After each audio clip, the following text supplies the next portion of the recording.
So let's start by having you tell us something about your childhood.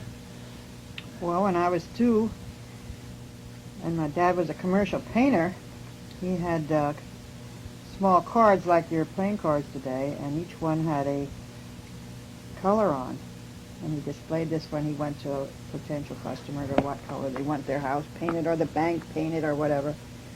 And since I was only 2, I just liked to look through these cards, and for some reason or other, I chewed off the corner of one of them, and it was the most poisonous one, the indigo blue. And I got very deathly ill. And the doctor came and he said that it was poison. And no one knew where I would ever have gotten poison. So my father took all the other children, Myrtle, Norman, and Penny, aside and wanted to look all through their toys and see what might have been poisonous. And he made them throw all their crayons away and anything that was colored. They had to throw everything away. He was so upset. And they couldn't find out why I was poisoned. And it was a couple of weeks and I couldn't eat anything and I got real thin. And they didn't know what to feed me. So finally my mother fed me milk by the teaspoonful. And gradually I became better, but I guess according to my mother, I was at the brink of death. And then finally my dad was going through these cards for a potential customer, and he saw my teeth mark on the one that was indigo blue, and he gave it to the doctor, and he said that could have killed anybody. Right. But fortunately I regained my health. Any other recollections about your brothers and sisters? Yes, I remember we had our first car that my dad had was an old Gardner. Of course, that time it wasn't old, but when I think back, it was a Gardner. And it didn't have any windows on. And any time we'd go for a ride and it would rain, then there would snap curtains that you had to get out and quick get the snap curtains out and snap them on or it would rain. And then Myrtle and Norman, being the oldest, always sat aside of the window, and Penny and I always had to sit in the middle. So one time we were going to go for a ride, and I thought, this time I'm going to get a side of the window. So everybody was ready to go for a ride, and they couldn't find me. And I was upstairs hiding in back of one of the bedroom doors, and I heard everybody hollering and hollering and hollering for Thelma. And finally my mother found me. She said, "What are you doing in back of this door?" And I said, "Well, I want to sit aside of the window." I don't remember whether I did or not. Did the windows have glass in them? No, it was something like icing glass. Something that you could fold. What would it be like? Oh, yeah.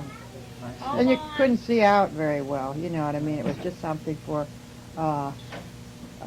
protection from the rain. And it was like, something maybe like a plastic. Although they didn't have plastic in those days, but it was something like it. Do you remember much about your grandparents? Well, my grandfather Bruder died before I was born, but my grandmother Bruder I remember very well. She was the type that when you go there, she'd make all kinds of food, even though she didn't have a whole lot of money. She'd have all kinds of food on the table for you, and she never, ever forgot to feed you. No matter if you just went in for a visit. She was a very kindly person. And my grandmother Keller, I recall much more vividly because she stayed with us a lot. She'd come up and stay like over a winter. And she taught me how to play Cheesy. Of course, many nights she and I would sit and play Cheesy. And my grandfather Keller, I remember, sort of, I knew we were scared of him. He was a very stately-looking man with a mustache, and we all were afraid of him. And one time when we went to visit him in Kintnersville, he begged and begged and begged me to sit on his lap, and I wouldn't even go near him. And finally he said, "Here, I'll give you a Hershey bar." And I ran over and I sat on his lap. He gave me the Hershey bar, and I jumped off and ran away.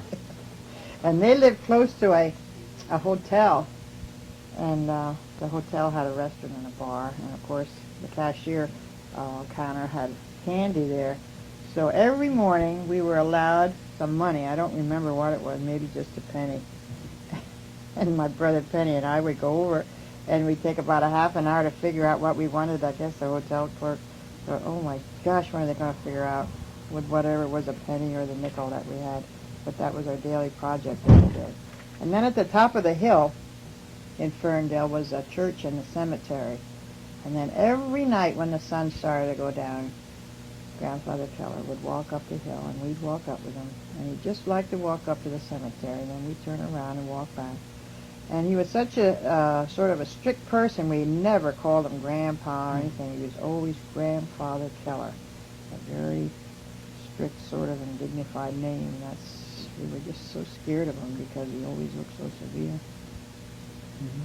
Where did you go to grade school?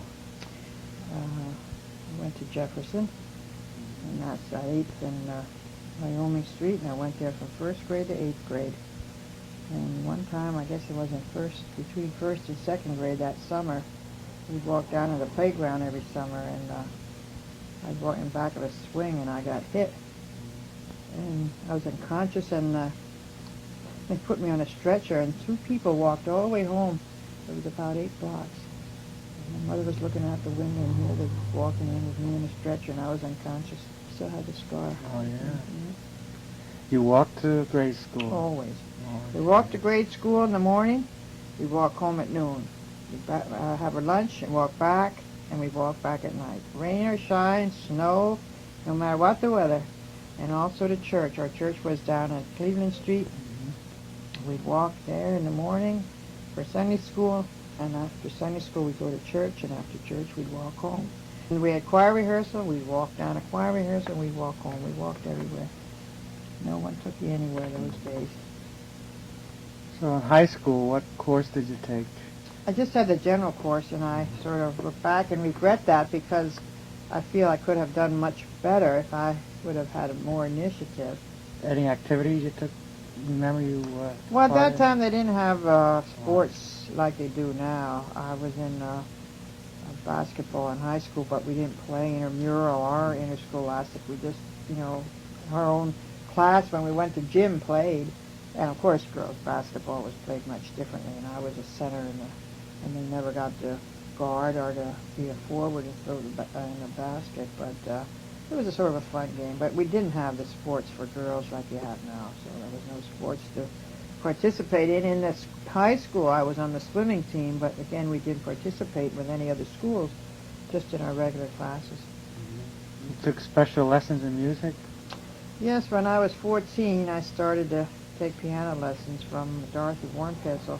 At that time, it was 50 cents a half an hour. And she and I seemed to get along very well, and then she decided that she'd like to teach me organ at the church. So one week I'd go for piano lessons at her house, and the next week for organ lessons at the church, and then I'd ride my bicycle down. And I'd also ride down after school to practice the organ and ride home again. And then when I was 18, I was the assistant organist at Grace Church. Had any hobbies, pets? Well, I had a dog named Mickey. It was a little terrier. She was a good dog, but she'd go everywhere with me, but she wasn't a protective dog or anything, but I liked her. And then, when I got married and went into Melbourne through the country, my mom kept her and then she died. Very special friends you had at this time? Yes, my next-door neighbor, Doris Kindred. I was born in August, and she was born in December of 23, and we grew up together, and we were just like twins. In fact, we'd go everywhere together, and if one of us wasn't there, everybody'd say, "What happened to Doris?" or the other one would say, "What happened to Thelma?" We went everywhere together. We were inseparable. If we'd be walking down the street, lots of times we'd both start talking and talk about the same thing. We just were very, very close. Were there any other medical procedures or dental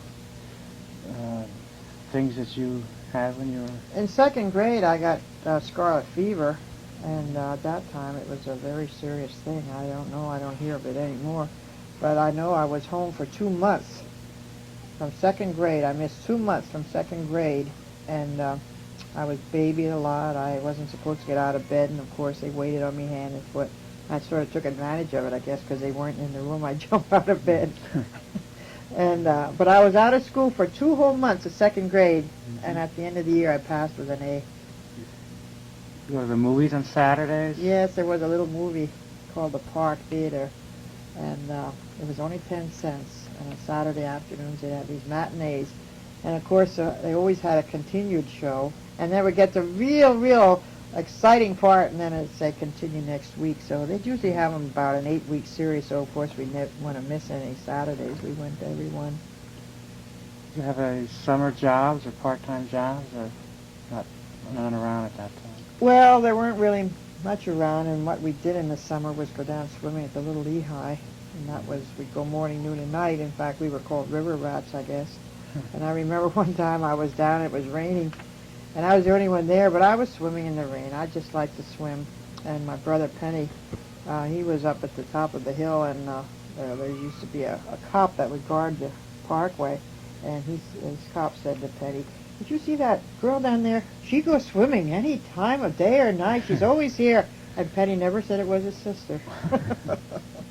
And the only job I had that was part-time was when I was in a senior in high school, and then I was a cashier at H. Lane Company in the credit department for the summer. Your family ever go on any summer outings? Every summer we'd go to Point Pleasant in New Jersey, and we'd leave early one morning, and we'd always get a room in a rooming house, and with a lot of bunks and stuff, we'd all have one or two rooms only, and then we'd stay overnight, and then the evening of the second day we'd go home. But every summer we had those 2 days at Point Pleasant, New Jersey. That church you attended, did you have any duties or assignments? Oh, at Grace Church. Yeah. Oh, my goodness, yes. First of all, I guess when I was 14 or 15, I was a Sunday school teacher for sixth grade boys. And then the superintendent of that department left, and then they asked me, and I guess when I was about 16, I was a superintendent until I was married of that department, along with being the assistant organist, so I was quite busy in that church. Are there any difficulties that were faced by your family? Well, I don't think of them as difficulties because I was too young, but I was only 6 years old when the Depression came in 1929, and what I heard from my mother and dad, so it was a very difficult time because they had 4 children. And then in 1930, Stanley was born, so we also had a new baby, and there were many, many times when my folks didn't even have a penny in their pocket. Fortunately, Judge Frank Trexler was in charge of the mortgage on the home, and he was very lenient, and let different times go.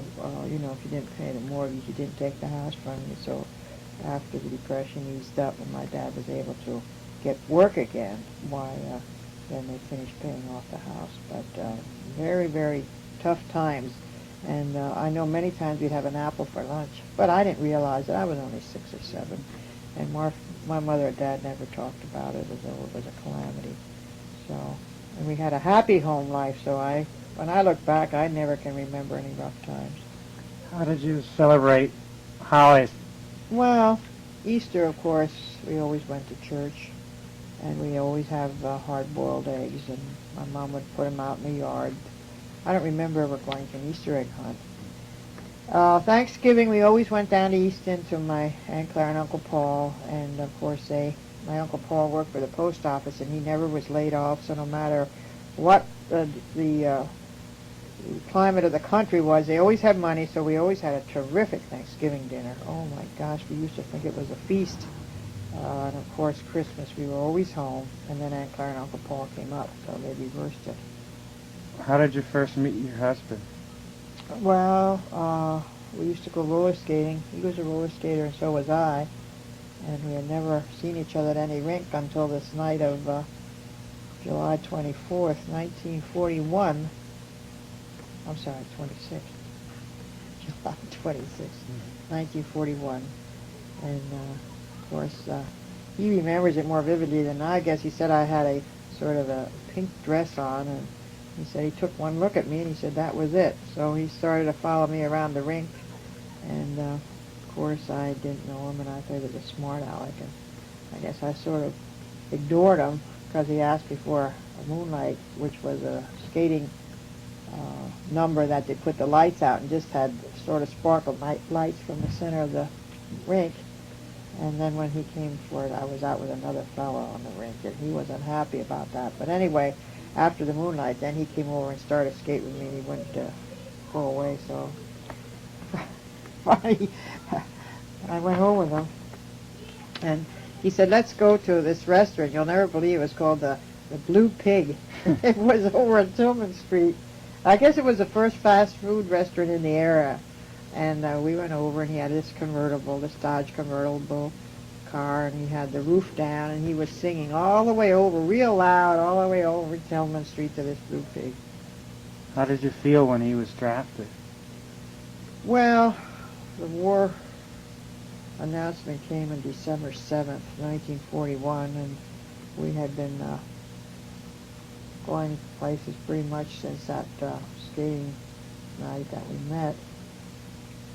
And he was working at Lehigh Portland Cement, so then he decided that every night he'd come down to our place, and my mother and dad had a fit, and his mother and dad had a fit, but we'd go roller skating or go to the movies or up wherever, and sometimes Russell, his brother, and one of Russell's girlfriends would go along, and it just seemed like we just kept seeing each other, and then finally when he was drafted, why, it was like a big separation. I think that was in February when he left, of 42.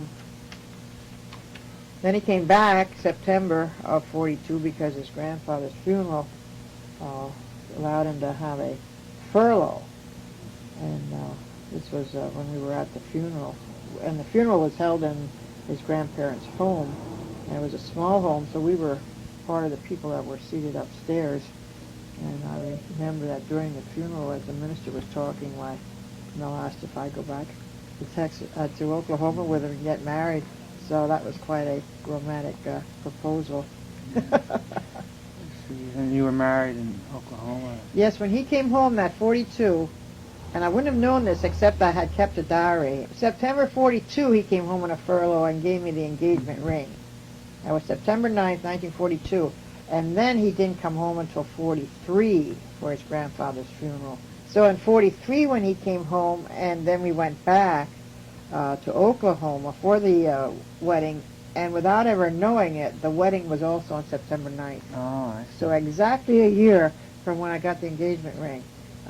We were married on the same date, September 9th, 1943. We were married in Oklahoma, and we stayed at a dairy farm down there. And the man and woman that ran it were very nice to us. We had a room in their house, and then we had kitchen privileges and also the use of their home. And they had a beautiful library there with books lining the wall, and a big piano there, and we had 3 bird cages with canaries in. So in the morning I'd usually go over there and I'd play the piano, and the canaries would sing, and then I could read, and I had a wonderful time. And Mel only came home maybe about 8 o'clock, I guess, 6 o'clock, I guess, at night. And he'd have to leave in the morning, so I had all day to myself. But we only were there then about 3 months. Then we moved out to California. He was transferred, and he had to go by train, and then I went with out by car. A buddy of his had his car there, and this buddy and his wife went out, and I went along with them. But that was a rip-off because it was 3 of us, and we divided it right down the line, 50-50. So they made out okay. Then we got out to California, and we split up out there, and I went to look for a place to stay. Mel wasn't there yet. And then this one day I went way over to Winter Haven, walked way over to Winter Haven, was way like a mile out of Yuma into California. It was all desert. I thought, well, I'll look over in this village, and I looked all around. I couldn't find anything, any place to stay. So I was walking way back this lonesome mile into California, and down the road comes this army convoy. So I got off the road till it went by, and one of the trucks, a fellow was sitting on the back, and it was from Mel's group, and he hollered in the middle of this desert, "Hey, Mrs. Warke! Hey, Mrs. Warke!" And there I stood out there. Finally, someone knew me. You know, I was all alone. Yeah. And then I later asked him, I said, "Where were you?" He says, "I was sleeping." He says, we were all sleeping. He says, "That one fellow was just sitting there. He couldn't sleep." So anyway, then I walked back to Yuma, and then when I knew that Mel's company was in, by then I got in contact with him. And we were in Yuma at the time. So I went back, and that night I didn't know where to sleep because I wasn't able to find any place. So I went into this, like it was a hotel, but this little old lady was in back of the counter, and I told her my experience. I said, "I'm looking for a place, but is there a possibility I could stay here just a night so that in the morning I could start looking again? And she said, well, you know what? She said, up in a long back porch, she says, I have it roped off, and these girls are up there, and sometimes their husbands don't come home. She says, I'll go up and see if there's anybody there.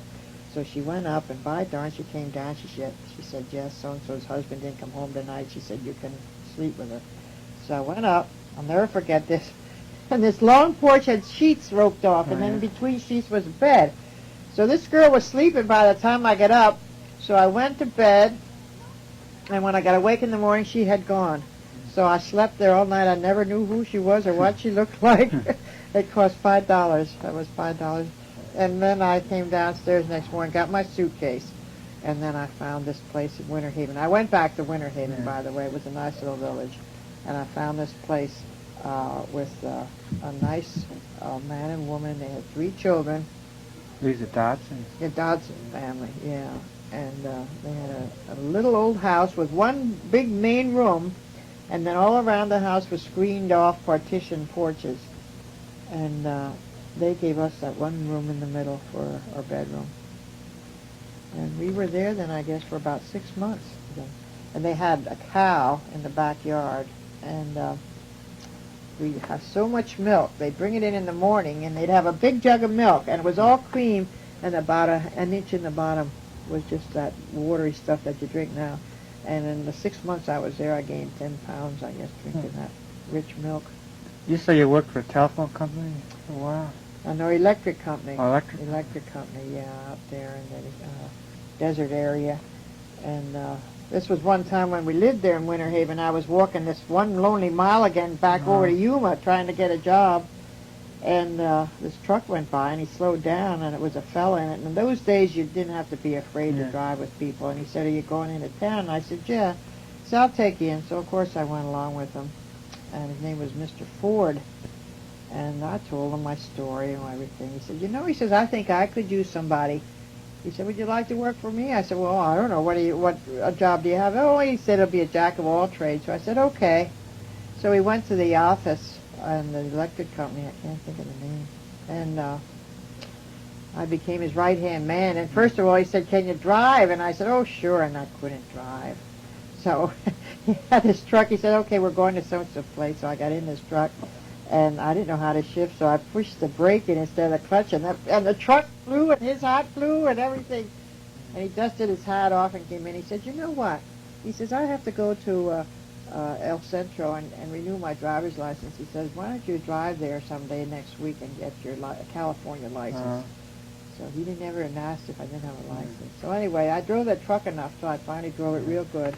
And we went to El Centro, and I took my test, and I didn't know hardly anything. But anyway, it was about a 3-page written letter exam, and I just would check things off. And, of course, they had so many the workers from Mexico that didn't know anything. I guess I seemed pretty intelligent, so I gave the test paper in, and the guy checked it. I said, how'd I do? He said, right on the fence.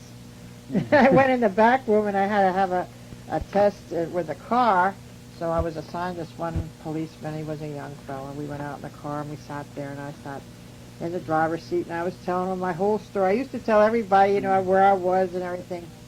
He says, I believe you can drive. He says, drive around the block. So I drove around the block, and I got my California license. I remember when I worked at Lay's, I worked there part-time between my 11th and 12th grade. Yeah. And then afterwards, I went and I worked there full-time. And with 6 days, and a Wednesday and a Saturday night, I was still in the cashier department. I got $14 a week. Isn't that awful? And 10% off of anything that you'd buy in the store. Your mother used to work there too, didn't she? Yeah, she was a cashier too. She was a cashier when they sent those little tubes all through the floor. You know, yeah? They didn't have cash registers. You put the money in a little cash tube and sent it all the way around the ceiling and went down to the cash offices. I worked where people paid their bills. Come up to pay their bills. That's where I worked. Then after the war began, 41, Mel's Uncle Bill got me a job in the Bethel Steel, and I worked in the payroll office there. And I worked in there until they got married. It was funny though that week in September, they had out a special appeal that whole month for the girls to join the WACS. Oh, It was yeah. WACS. It was the Women's Army, and I had in my back of my mind, I think when this month is over, the end of September, I'm going to join. You know, they kept pushing and pushing this WACS bit, but then Mel came home and then instead I got married. Otherwise, I was Yeah. ready to join the WACS. I got $25 a week at the Bethel Yeah. Steel. How did you get into starting with the orchestra? I was back to playing the piano pretty much, and I don't know, I was looking for a part-time job, and I thought, yeah, it would be good to just do something a little bit extra, and I always would read the one ads, and I saw they wanted a piano player for a small orchestra. So I talked it over with Dad, and he said, yeah, well, call. So I called, and it was Lloyd Klingerman's number. So he said, yeah, they'd like a piano player that could play chords. Well, so we went down and talked it over, and he said, yeah, he's just starting out a trio. It was Lloyd and a fellow named Eddie something, and he said we'd have to practice a lot. So then I go down to Lloyd's about once a week, and we'd practice, and then after a couple of months, Dad said, what in the world is this orchestra going? And then I said to Lloyd, I said, you know, what are we going to play? He says, oh, we got to get somebody to get us some jobs. He says, I'll try, but he had the personality of a worm. Yeah. So then Dad said, well, he'd get us a job. Then he asked at VFW at 14th and Hamilton Street if they wanted an orchestra, and he gave us a real big build-up, you know. So they said, okay, sure, you know. So we went there. We were all three nervous. I had never done it before. Lloyd did, but he was such a nervous guy. And Eddie fell apart completely. He was a guitar, wasn't he? Yeah. I can't think of his last name. He fell apart completely. So my fingers are so nervous, you know, and I'm playing. And then we had sheets, and then the next song, we didn't have anything organized. So we'd play one song, and then Eddie'd say, what's next? And I said to Lloyd, what's next? Well, what? I don't know. What do you want to play? Then I'd select something, and Eddie couldn't find his, and then Lloyd said, no, I can't find mine. It was a complete disaster. And then afterwards, we went out. I said, oh, that's it. And Dad collected the money and everything and gave it to us each. And I'll never forget, we were standing out on the porch, and Lloyd Klingerman says, like, you know, maybe we got $10. He says, how much Social Security should I take out of it? So anyway, then from then on, Dad started to get us jobs. And finally he said, geez, if I go along, I may as well do something, you know. So he got that girl. He just did the drama, didn't have any lessons at all. Oh, and then somebody would talk to me, get out of the beat. Oh, we were a disaster. How we ever got on the road, I don't know. And then, anyway, he'd get the jobs. Well, then we had this one job over at the Rittersville Fire Company. I'll never forget it. They had just had some kind of a grand opening, and Eddie couldn't come. So we had to quick get a substitute, Johnny somebody. His name was, and he fell apart. And he played terrible. And, I didn't know what he was playing. He didn't play the right chords, and I did. And Lloyd, when he was upset, he'd play horrible, you know. We were terrible. The only people there was my dad and Anna walked in. Anna Bruder. When I think back of it, so anyway, then Dad started got it organized, and then we got Mike Helfrich on the trumpet. He seemed like on the ball. Oh, yeah, he pulled a lot together. And then we also got Charlie Edwards on the clarinet and saxophone. He took clarinet and saxophone. So we had clarinet, saxophone, trumpet, and then, of course, Lloyd. Then finally, Lloyd was really miserable. You could hardly live with him. He'd get nervous, and he was so upset. He was really a funny guy. So I said to Mel, I said it's better off without Lloyd. And then Lloyd's wife was nasty. I think that was a lot had to do with it, because Lloyd was out a lot, you know, and his wife always got mad because I was out, too, and she imagines things, I guess. So anyway, finally Lloyd broke off. And we were better than ever without him. We were really great. He got us started, but he really was our total defeat. And then from there on, we went and we played real good. And then we'd have rehearsals and get everything in order.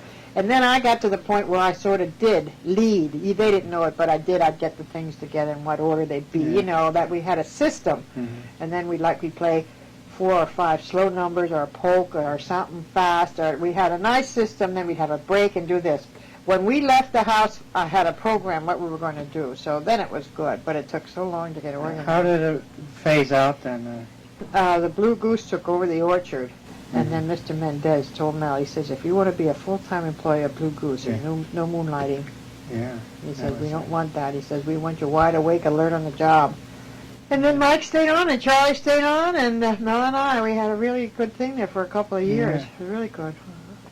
And then, of course, then he stopped. Well, so I stayed on then, just playing solo organ work at the Village Inn for about 5 years yet. Then, of course, Kathy came along, and then I stopped.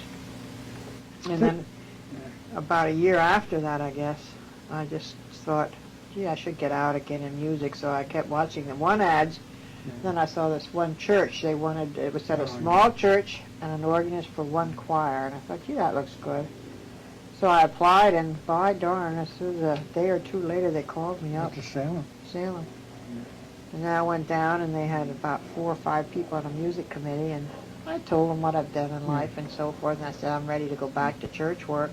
But I said, I must tell you that I've never directed a choir, but I've been in a choir, but I'll do my best. Oh, that sounds good, no problem, you know.